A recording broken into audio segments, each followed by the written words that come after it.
Israeli Prime Minister Benjamin Netanyahu addressed a joint meeting of Congress Wednesday as Israel's nearly 10-month war with Hamas intensifies. Overseas, Netanyahu defended the war and criticized American protesters while also trying to bolster U.S. aid. His speech was met with applause from some lawmakers, but silence from others. As Netanyahu was in Washington, protesters in Israel took to the streets, criticizing him for the visit. Meanwhile, the Israeli military is increasing attacks on Gaza. CBS News' Debra Patta has more, and we want to warn you, some of the images in her report may be disturbing.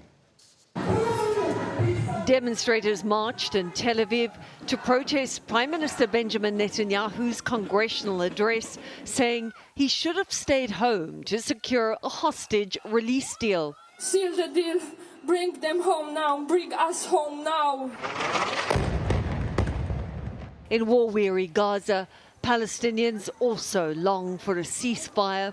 This week saw Israeli military operations intensified there, many taking place in supposed safe zones.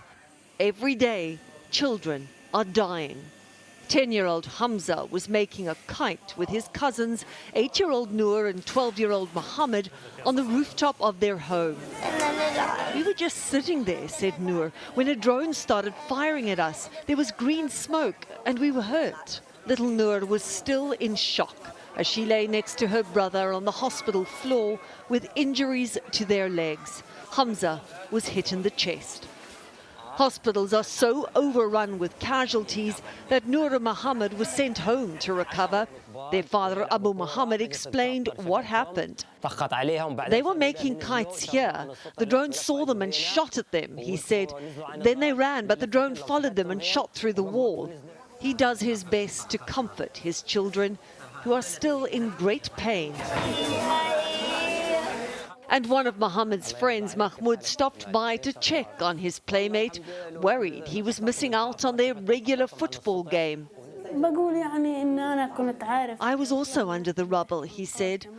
I feel his pain because I lost 2 brothers. So many Palestinians are dealing with the pain of losing loved ones. And now this family too must face it. Hamza did not make it through the night. It is time to say goodbye. For those in Gaza and for Israelis whose loved ones have been taken hostage, a peace deal cannot come soon enough.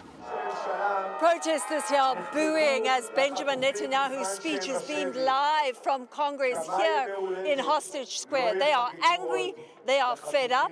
They've gathered here today to say they're not interested in what Netanyahu has to say.